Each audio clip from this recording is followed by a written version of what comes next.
एक गांव में रतन नाम का एक बहुत ही गरीब लकड़हारा रहा करता था। उसकी पत्नी बिंदिया गरीबी से बेहद परेशान रहा करती थी। शादी को कई साल बीत चुके थे, लेकिन रतन और बिंदिया की कोई संतान नहीं हुई थी। इसी उदासी से एक दिन रतन जंगल में लकड़ियां काटते हुए अपने आप से बोला, अरे थक गए रे, वही जिंदगी भर की थकान, वही उदास सा दिन। तभी उसकी नजर एक पेड़ के नीचे तपस्या कर रहे एक साधु पर पड़ी। रतन तुरंत दौड़ता हुआ साधु के पास जाकर बोला, प्रणाम बाबा, आप तो बहुत ज्ञानी और चमत्कारी लगते हैं। बाबा, कृपया मेरे भविष्य के बारे में कुछ बताइए ना। मैं बहुत गरीब हूँ, इतना गरीब हूँ कि कभी कभी मुझे और मेरी पत्नी को भूखा रहना पड़ता है। क्या मेरी किस्मत में धन नहीं है बाबा? बताइए ना। तुम्हारी किस्मत में धन बहुत है, लेकिन वो तुम्हें प्रयास से मिलेगा। प्रयास? कैसा प्रयास बाबा? यहाँ से कुछ दूर घने जंगल में खंडहर के पार एक पेड़ है। वो पेड़ चांदी के रंग जैसा चमकता है। उस पेड़ के नीचे खुदाई करना, वहां तुम्हें एक मटका मिलेगा। जो कुछ भी उसमें निकले उसे अपना भाग्य मानकर स्वीकार कर लेना। याद रखना, मटका जंगल में मत खोलना, घर ले जाकर ही खोलना। इतना कहकर साधु वहां से चला गया। रतन उसी क्षण कुल्हाड़ी लेकर उस पेड़ की तलाश में निकल पड़ा।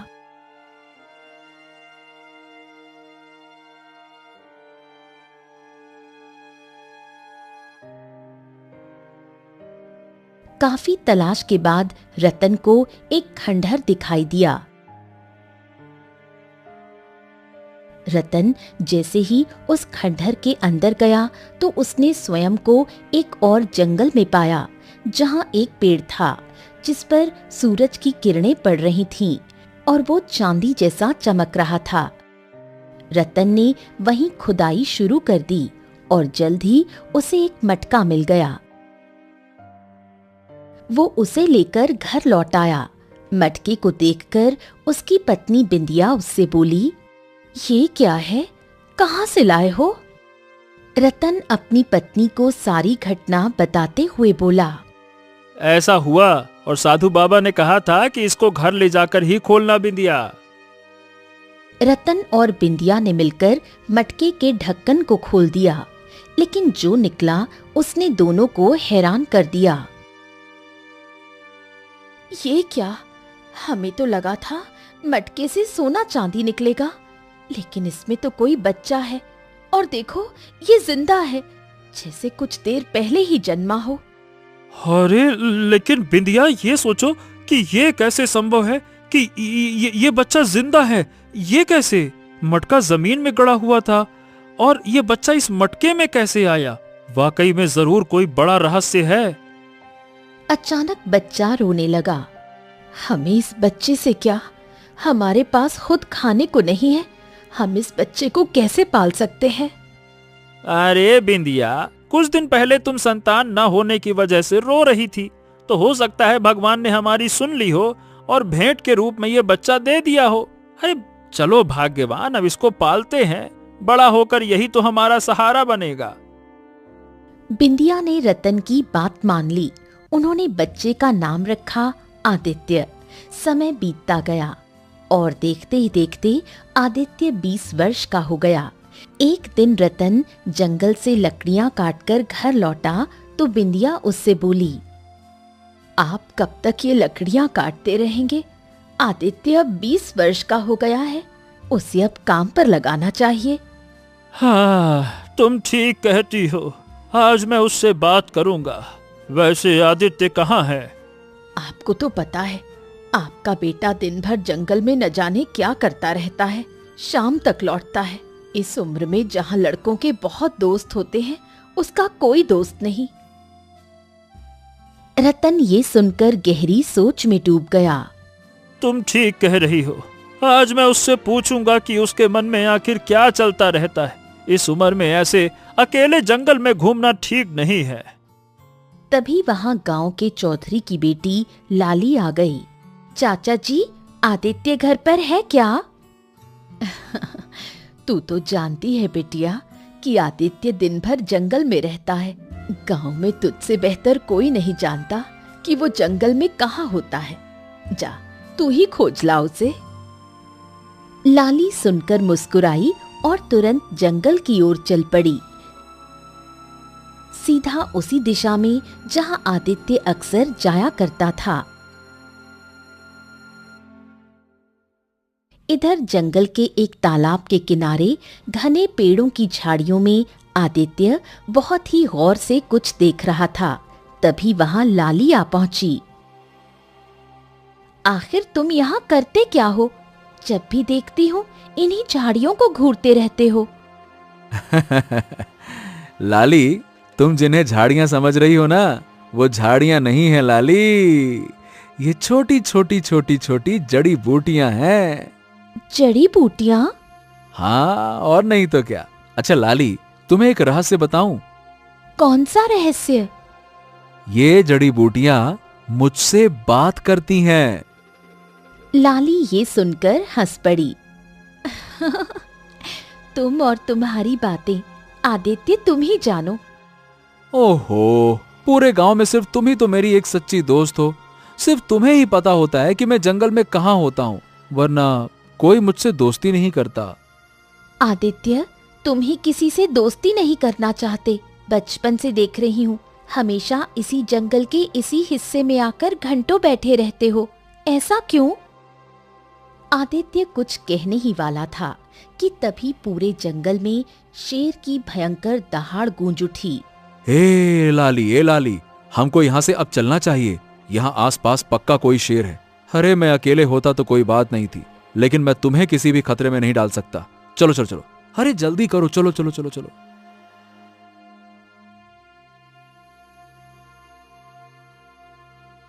आदित्य लाली को लेकर गांव की ओर लौट पड़ा। लाली अपने घर चली गई और आदित्य अपने घर की ओर मुड़ गया। शाम ढलने लगी थी। जैसे ही आदित्य अपने दरवाजे पर पहुंचा, रतन उससे बोला, आदित्य, ए बेटा, इधर आओ, इधर आओ। हाँ हाँ, कहिए पिताजी, क्या बात है? आप कुछ चिंतित से लग रहे हैं। हाँ, देखो आदित्य, अब मैं बूढ़ा हो गया हूँ। अब मुझसे मेहनत नहीं होती है। हाँ, अब काम में तुम्हें मेरा हाथ बटाना चाहिए।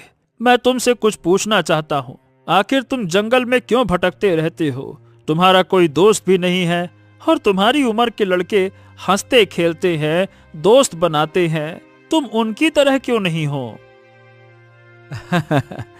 अब पिताजी, न जाने क्यों मुझे ऐसा लगता है कि जैसे मैं इस दुनिया का वासी हूं ही नहीं, बल्कि मैं तो किसी और दुनिया का वासी हूं। ये सुनकर रतन बुरी तरह चौंक गया और गहरी सोच में डूब गया।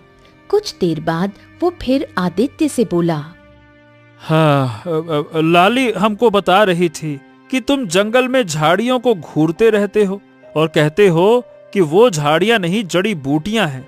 क्या ये सच है? ये सुनकर आदित्य की आंखों में एक रहस्यमयी चमक आ गई। हाँ पिताजी, मुझे लगता है कि जंगल की कुछ खास जड़ी बूटियां मुझसे बात करती हैं। तभी अंदर से बिंदिया बाहर आ गई।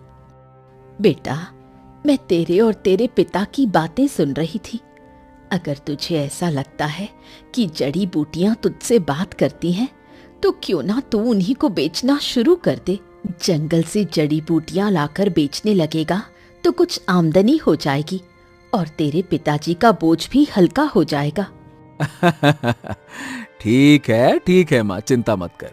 कल से मैं जंगल से जड़ी बूटियां लाकर गांव में बेचूंगा, ठीक है? दूसरी ओर जैसे ही लाली अपने घर पहुंची, उसके पिता चौधरी ने उसे देखते ही पूछा, अरे तू कहाँ गई थी लाली? आदित्य से मिलने गई थी पिताजी। वो तो हमेशा जंगल में ही रहता है। मैं जंगल से ही आ रही हूँ। लाली की बात सुनकर कुछ क्षणों के लिए चौधरी की आंखों में क्रोध झलक उठा, लेकिन फिर वो शांत हो गया। देखो लाली, तुम्हारी माँ को गुजरे बरसों हो गए हैं। मैंने तुम्हें माँ और पिता दोनों का प्यार देने की कोशिश की है। मैं तुम्हारी आंखों में दुख नहीं देख सकता। मैं कुछ समझी नहीं पिताजी। लाली, मैं जानता हूँ कि तुम मन ही मन आदित्य को पसंद करती हो, ये जानते हुए भी कि आदित्य एक सामान्य सा गरीब लकड़हारे का लड़का है। आदित्य में कोई बुराई नहीं है, और आप ऐसा क्यों कह रहे हैं कि वो सामान्य नहीं है? मैं ये नहीं कह रहा कि वो बुरा है, पर वो अलग है। बचपन से आज तक मैंने उसे जंगल में ही भटकते देखा है। ना उसका कोई दोस्त है, ना कोई काम धाम करता है, बस जंगलों में भटकता है। ऐसा लगता है जैसे जंगली इंसान हो। तो आप मुझसे क्या चाहते हैं पिताजी? अरे बेटा लाली, मैं ये चाहता हूं कि अगर वो औरों जैसे होता तो मुझे कोई ऐतराज नहीं होता। लाली की आंखों से आंसू बहने लगे। ठीक है पिताजी, अब मैं आदित्य से नहीं मिलूंगी। अच्छा, एक बात बता, आखिर आदित्य जंगल में क्या करता है, बता। वो झाड़ियों को देखता रहता है और कहता है कि वो झाड़ियां नहीं, जड़ी बूटियां हैं। वो कहता है कि वो उससे बात करती हैं। अच्छा, मतलब उसे जड़ी बूटियों का ज्ञान है। तो फिर तो उसे गांव के उन बीमार लोगों की मदद करनी चाहिए ना, जो महामारी की वजह से गांव में पीड़ित हो गए हैं। हो सकता है उसकी जड़ी बूटी महामारी में काम आ जाए।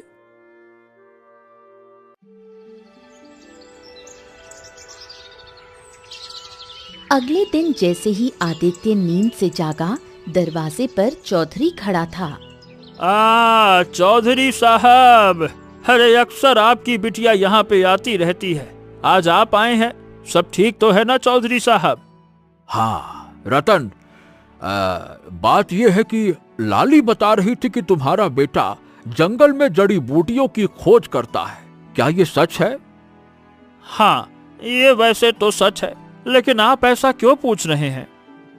रतन, देखो, तुम और तुम्हारी पत्नी वर्षों पहले गांव में आकर बसे थे, लेकिन तुम लोगों ने गांव वालों से कोई भी मतलब नहीं रखा। इसीलिए तुम जानते ही नहीं कि आखिर गांव में चल क्या रहा है। अच्छा, और क्या चल रहा है गांव में? देखो, गांव में एक भयंकर महामारी फैल चुकी है और अब तक 5 लोग इसकी चपेट में आ चुके हैं और 3 तो स्वर्ग सिधार चुके हैं। हे भगवान, इतना कुछ हो गया और आप हमें अब बता रहे हैं? वही तो, और अब तक कोई भी वैद्य महामारी की दवा नहीं बना सका। अगर आदित्य को सच में जड़ी बूटियों का ज्ञान है तो शायद वो महामारी को रोक सकता है। अब अगर ऐसी बात है तो ठीक है, मैं आज ही जंगल से एक विशेष जड़ी बूटी लाऊंगा जिससे महामारी रोकी जा सकती है।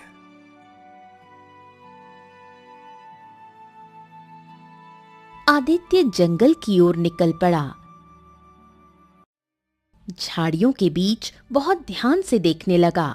तभी उसके कानों में झाड़ी के पत्तों से एक आवाज टकराई।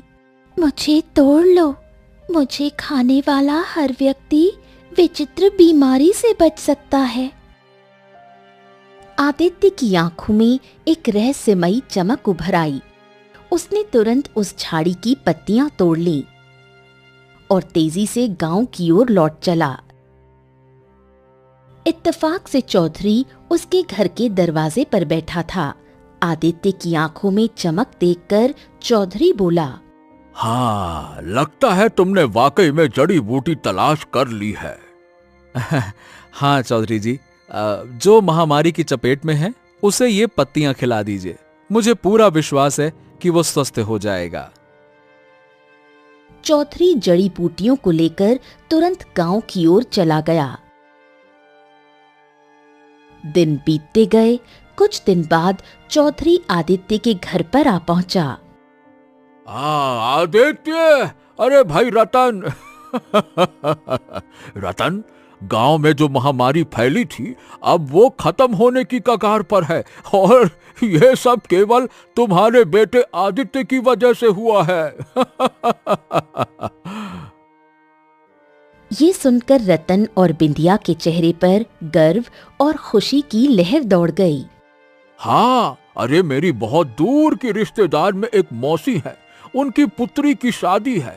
मैं और लाली कुछ दिनों के लिए वहां जा रहे हैं। हम जल्द ही लौट आएंगे। उसके बाद हम गांव में आदित्य को सम्मानित करेंगे। हाँ चलो भाई, राम राम। इतना कहकर चौधरी वहां से चला गया। इधर दूसरी ओर जंगल में आदित्य अकेला बैठा था। तभी एक दर्द भरी स्त्री की आवाज उसके कानों में गूंजी। बचाओ, कोई है, बचाओ। आदित्य चौंककर इधर उधर देखने लगा।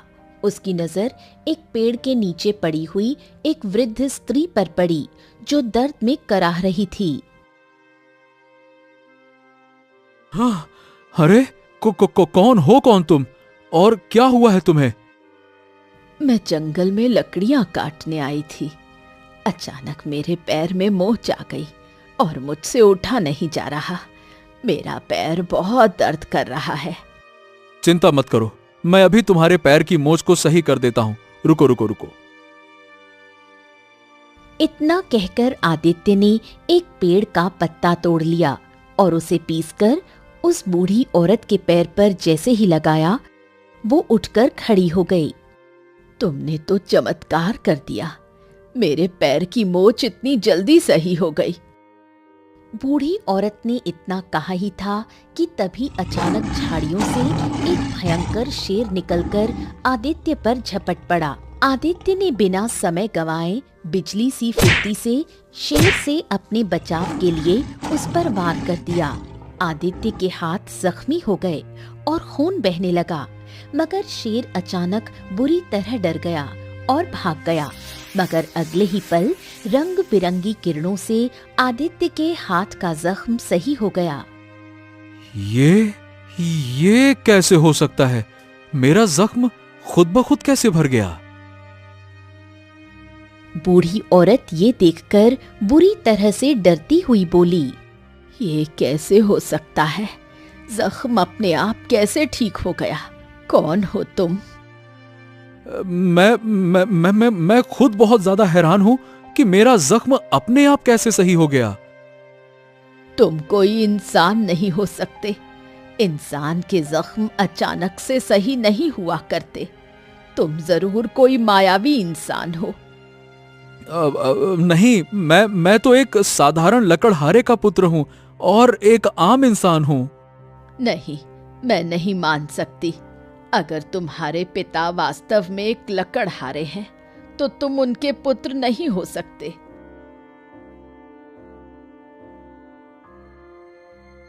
इतना कहकर वृद्ध स्त्री वहां से रहस्यमयी अंदाज में चली गई। आदित्य वहीं खड़ा रह गया। उस दिन आदित्य को पहली बार ये एहसास हुआ कि वो कोई साधारण युवक नहीं है। कोई रहस्य था जो उसके खून में बहता था। कुछ देर बाद जब आदित्य घर लौटा तो उसने देखा उसकी माँ बिंदिया जोर जोर से खांस रही थी और रतन चारपाई पर पड़ा कांप रहा था। आदित्य अपनी माँ की ओर देखते हुए बोला, ए माँ, क्या हुआ माँ? बेटा, बहुत तेज खांसी हो रही है। मगर आदित्य के मन में कई सवाल थे। वो सीधे अपने पिता रतन के पास जाकर बोला, पिताजी बताइए ना, मैं कौन हूँ? रतन ये सुनकर चौंक गया। उसका चेहरा सफेद पड़ गया। अब ये क्या कह रहे हो बेटा? तुम हमारे बेटे हो। नहीं पिताजी, मैं वो सच्चाई पूछ रहा हूं जो शायद आप जानते हैं और मुझे बता नहीं रहे। बताइए ना, मैं कौन हूं? रतन चारपाई से धीरे धीरे उठकर बैठ गया। तुम ऐसा क्यों पूछ रहे हो बेटा? आदित्य ने जंगल की पूरी घटना विस्तार से बताई। वो वृद्ध स्त्री, शेर, जख्म और हाथ का चमत्कार। अगर मैं वास्तव में आपका पुत्र हूं तो फिर आप अपना हाथ काटिए। अगर आपका जख्म खुद ब खुद भर जाएगा तो मैं विश्वास कर लूंगा कि मैं आपका बेटा हूं। चलिए काटिए। रतन के पास अब सच्चाई छिपाने का कोई रास्ता नहीं बचा था। वो बिंदिया की ओर देखने लगा। रतन एक पुराने कमरे में गया और बहुत पुराने बक्से में से वही मटका निकाल कर ले आया जिसे उसने वर्षों से छिपा कर रखा था, और सारी घटना अपने बेटे आदित्य को बताते हुए बोला। बेटा, ये मटका जंगल के उस हिस्से से मिला था जहाँ चांदी की चमक वाला पेड़ था।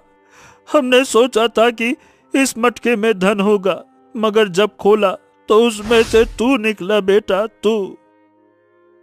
ये सुनकर आदित्य चौंक गया।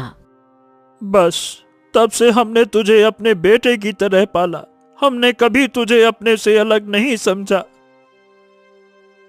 अगले ही पल रतन को भी जबरदस्त खांसी उठने लगी। वो गिर पड़ा। आदित्य अपने सारे सवाल भूल गया और बोला, अरे पिताजी, अचानक से ये क्या हो गया आपको पिताजी?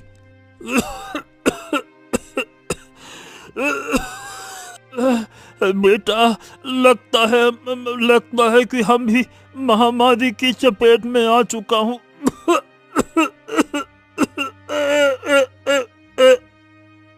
इतना कहकर रतन ने दम तोड़ दिया। तभी आदित्य की माँ बिंदिया भी तेजी से खांसने लगी और कुछ ही देर में बिंदिया की भी सांसें थम गईं। पिताजी,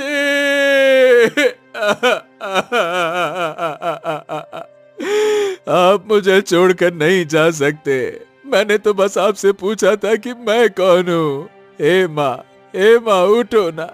देखो, मैं वादा करता हूँ मैं कभी सवाल नहीं पूछूंगा। भगवान के लिए आंखें खोल दो माँ। मगर बिंदिया और रतन अब किसी भी आवाज का जवाब नहीं दे सकते थे, क्योंकि वो अब इस संसार में नहीं थे।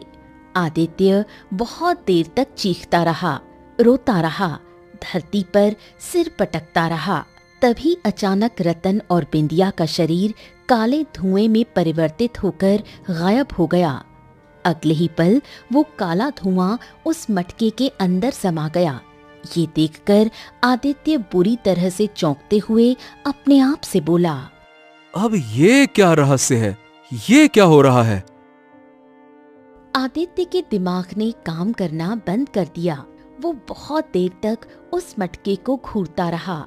कुछ देर बाद वो उस मटके को उठाकर अपने आप से बोला, मुझे लगता है कि मुझे चांदी की चमक वाले पेड़ की खोज करनी चाहिए जहां पिताजी को यह मटका मिला था, और पिताजी को इसी मटके के अंदर मैं मिला था। मुझे विश्वास है कि हो न हो वहीं पर कोई बहुत बड़ा रहस्य छुपा है। आदित्य उसी जंगल की ओर चल पड़ा जहां उसकी कहानी शुरू हुई थी। घंटों जंगल की पगडंडियों पर चलते चलते आदित्य थककर हाथ में मटका लिए एक वृक्ष के नीचे बैठ गया। हाँ, अब आखिरकार उस चांदी के पेड़ को मैं खोजूं तो खोजूं कहां हो सकता है ये चांदी का पेड़? अचानक उसके कानों में किसी अनजान व्यक्ति की आवाज टकराई। कौन हो तुम और इस जंगल में क्या कर रहे हो? आदित्य ने पलट कर देखा। एक रहस्यमयी साधु उसके पीछे खड़ा था। साधु ने जैसे ही आदित्य के हाथ में वो मटका देखा तो वो चौंक गया।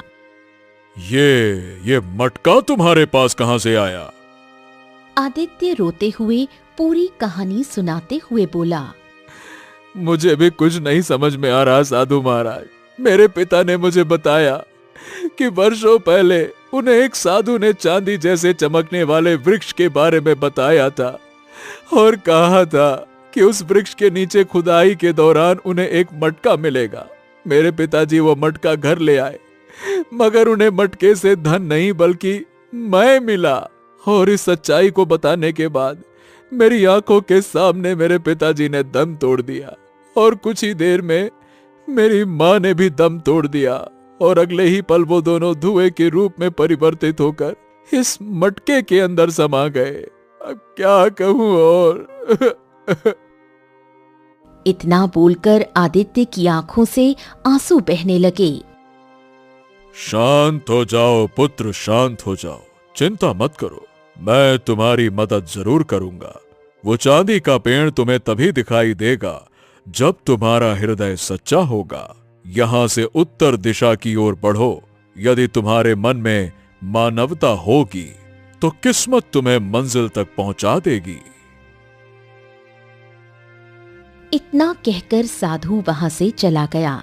आदित्य नहीं जानता था कि वो वही साधु था जिसने सालों पहले रतन को मटके की जानकारी दी थी।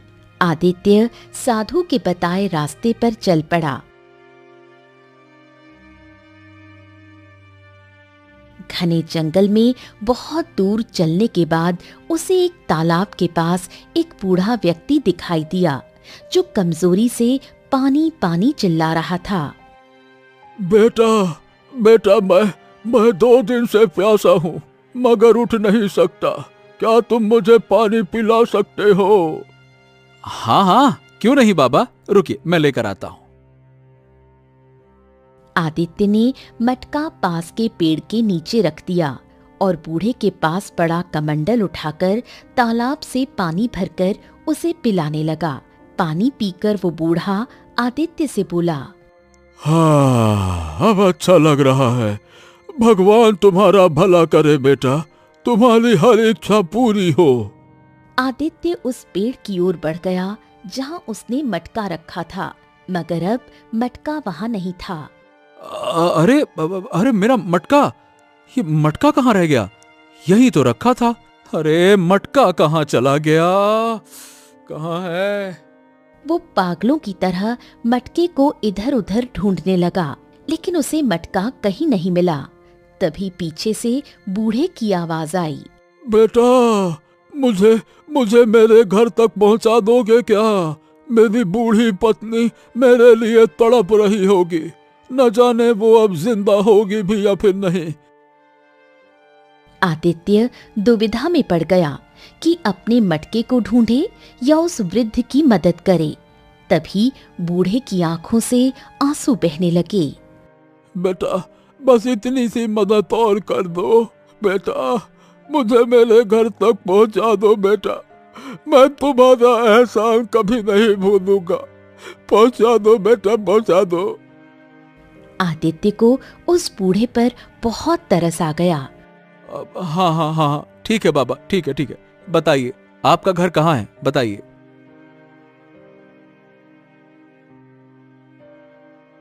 बूढ़ा उसे जंगल की गहराइयों में बने एक खंडहर के सामने बनी हुई एक झोपड़ी तक ले गया। झोपड़ी के भीतर एक बूढ़ी स्त्री जो उस बूढ़े व्यक्ति की पत्नी थी, दर्द से करहा रही थी।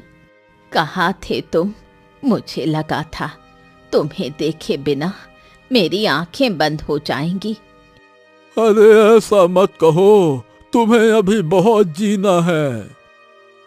ये भी कोई जीना है? बरसों पहले उन अत्याचारियों ने हमारा बेटा हमारी आंखों के सामने हमसे छीन लिया। अगर मुझे पता होता कि वो जो वस्तु लाया था वही उसकी मौत बन जाएगी तो मैं उस वस्तु को खुद तोड़ देती। बूढ़ा फूट फूट कर रोने लगा। तभी बूढ़ी स्त्री की नजर आदित्य पर पड़ी। ये कौन है? इसकी शक्ल तो उसी से मिल रही है जिसने बरसों पहले हमारे बेटे को मारा था। नहीं, ये वो नहीं है। इस बेचारे ने तो हमारी मदद की है। जब मैंने इसे जंगल में पहली बार देखा था तो मैं भी चौंक गया था, लेकिन फिर मन में ख्याल आया कि हमारे बेटे को बरसों पहले जिसने मारा था वो अब बूढ़ा हो चुका होगा। ये बेचारा कोई और है। इतना कहकर बूढ़ा फिर से खांसने लगा।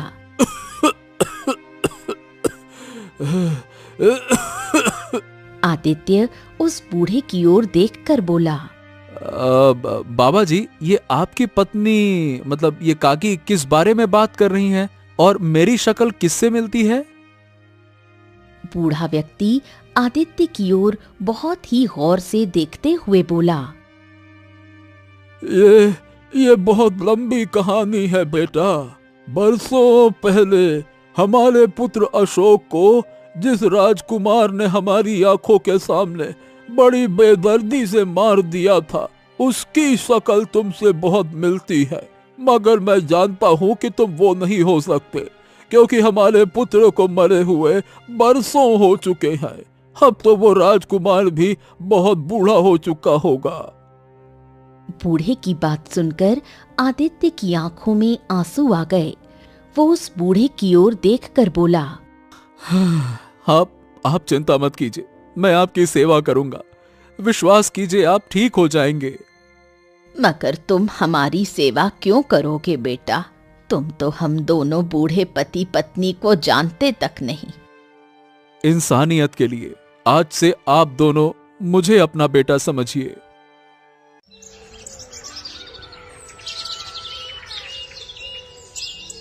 उसी दिन से आदित्य एक बेटे की तरह उस बूढ़े व्यक्ति और उसकी पत्नी की सेवा में लग गया। उसकी मेहनत रंग लाई और कुछ ही दिनों में वो दोनों स्वस्थ हो गए। बूढ़ा व्यक्ति अब चलने फिरने लगा। एक दिन आदित्य झोपड़ी के सामने उस खंडहर को देख रहा था। तभी बूढ़ा व्यक्ति वहां पहुंचा। बाबा, ये खंडहर बड़ा ही प्राचीन नजर आता है। हाँ, सब कुछ इसी खंडहर की वजह से हुआ था बेटा। इसी खंडहर ने ही हमसे हमारा बेटा छीन लिया था। क्या मतलब है आपका? बेटा, वर्षों पहले हमारा बेटा अशोक, एक दिन वो इस खंडहर के अंदर गया और उसने खुद को एक जंगल में पाया, जहां एक चांदी जैसा चमकता बड़ा पेड़ खड़ा था। उस पेड़ के नीचे एक मटका रखा था जो सोने चांदी से भरा हुआ था। वो मटका लेकर वो घर लौट आया। ये सुनकर आदित्य पूरी तरह से चौंक पड़ा। हो, और फिर क्या हुआ? हमने अशोक से कहा कि वो मटका वहीं छोड़ आए, मगर वो बोला कि मटका उसे किस्मत से मिला है और इससे हमारी गरीबी दूर हो सकती है। फिर एक दिन न जाने कौन से देश का राजा, उसकी पत्नी और उसका बेटा यहाँ आ पहुंचे और हमारी आंखों के सामने हमारे बेटे को बड़ी बेरहमी से मार डाला। ये सुनकर आदित्य और बुरी तरह से चौंक उठा और अपने आप से बोला, ओ, उसी चांदी जैसे चमकते हुए पेड़ की तलाश में मैं जंगल की गहराई में आया था। इतना बोलकर आदित्य दौड़ता हुआ खंडहर के अंदर चला गया। बूढ़ा भी उसके पीछे दौड़ने लगा। कुछ ही क्षणों में वो दोनों एक विचित्र जंगल में खड़े थे, जहां एक चांदी जैसा चमकने वाला पेड़ था और उसके पास वही मटका पड़ा था। हो, यही तो मटका है जो मेरे पास था और अचानक गायब हो गया था। आदित्य ने इतना कहा ही था कि तभी अचानक रंग बिरंगे धुएं के साथ वही साधु प्रकट हो गया और आदित्य की ओर देखकर रहस्यमयी अंदाज में बोला, मैंने कहा था ना, तुम्हारे सवालों के जवाब का समय आ गया है।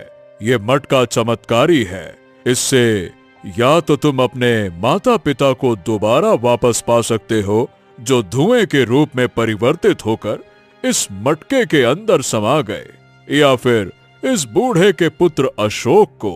सोच लो। बूढ़े की आंखों में आंसू आ गए। आदित्य कुछ क्षणों तक गहराई से सोचता रहा। हाँ, मैं चाहता हूं कि बूढ़े काका का पुत्र अशोक दोबारा वापस आ जाए। मैंने इस काका और उनकी पत्नी को अपने बेटे अशोक की याद में रोते और तड़पते हुए देखा है। मुझे इनकी तड़प देखी नहीं जाती। ये सुनकर साधु मुस्कुराने लगा। अचानक मटके से 3 रंगों के धुएं निकले। एक धुआं सुंदर युवक मतलब बूढ़े के पुत्र अशोक में परिवर्तित हो गया। बाकी 2 धुएं रतन और बिंदिया में परिवर्तित हो गए। रतन और बिंदिया हक्की बक्की नजरों से साधु आदित्य और उस बूढ़े को देखने लगे। तभी साधु रहस्यमयी अंदाज में रतन, बिंदिया और आदित्य की ओर देखकर बोला, सच बताने का समय आ गया है। सच ये है कि तुम तीनों इस संसार के वासी नहीं हो। तुम पाताल लोक के राजा, रानी और उनके पुत्र हो। बरसों पहले इस बूढ़े के पुत्र अशोक की हत्या किसी और ने नहीं बल्कि तुमने ही की थी आदित्य। ये सुनकर आदित्य पूरी तरह से चौंक पड़ा। क्या? ये आप क्या कह रहे हैं साधु महाराज? चिंता मत करो, कुछ देर बाद तुम्हें तुम्हारा अतीत दिखाई देने लगेगा। तुम्हारी याददाश्त वापस आ जाएगी। वर्षों पहले जब यह मटका भूलवश पृथ्वी पर आ गया था और इस बूढ़े का पुत्र अशोक इसे उठाकर ले गया, उसके बाद से ही सारी कहानी शुरू हुई। साधु ने इतना कहा ही था कि तभी आदित्य, बिंदिया और रतन को चक्कर आते हुए महसूस होने लगे। अगले ही पल उनकी आंखों के सामने कुछ पुराने दृश्य दौड़ने लगे। पाताल लोक के राजमहल में रतन अपने सिंहासन पर बैठा था। बिंदिया, उसकी रानी, उसके पास खड़ी थी और उनके सामने खड़ा था उनका पुत्र राजकुमार आदित्य। वो मटका हमारे राजगद्दी का प्रतीक है। अगर ये मटका पृथ्वी पर चला गया तो ये अपमान है। अगर किसी मनुष्य ने उसे छुआ है तो उसने पाताल लोक के विधान का उल्लंघन किया है। उधर पृथ्वी पर चांदी के पेड़ के पास एक गरीब युवक अशोक वही मटका लेकर अपने माता पिता को दिखा रहा था। देखो देखो देखो, ये मटका सोने चांदी से भरा है। अब हम गरीब नहीं रहेंगे। हाँ।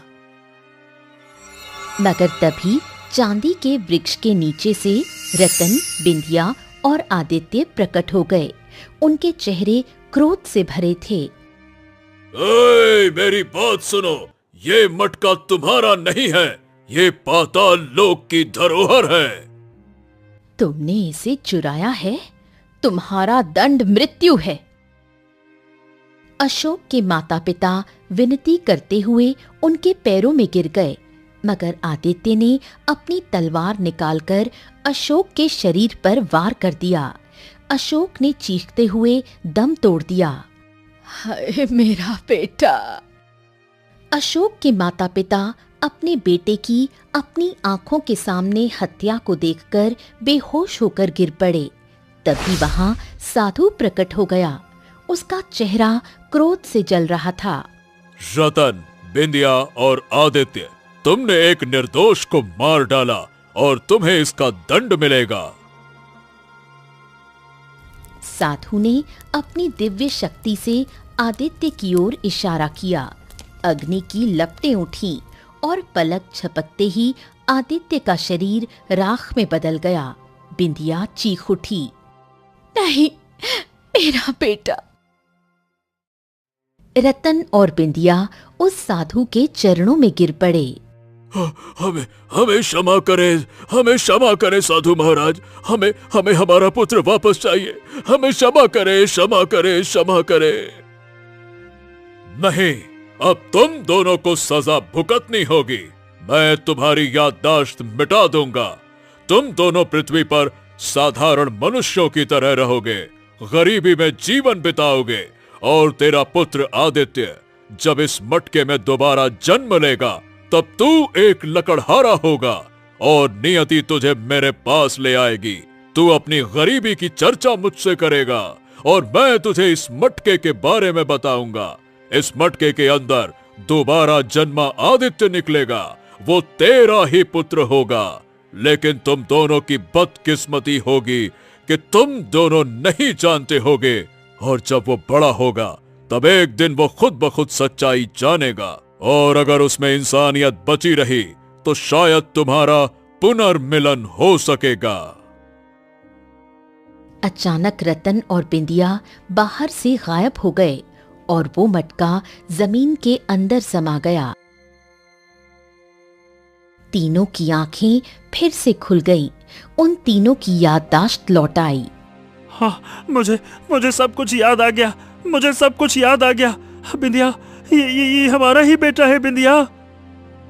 और मुझे भी। आदित्य बेटा तू।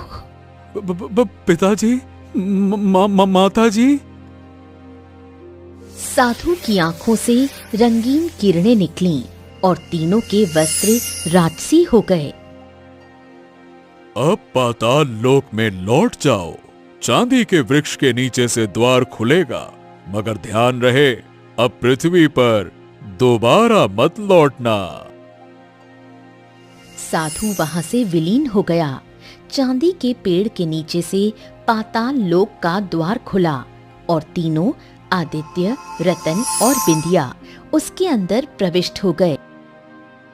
उधर बूढ़े और उसकी पत्नी के पास उनका पुत्र अशोक लौट आया था। उनका जीवन फिर से पूर्ण हो गया।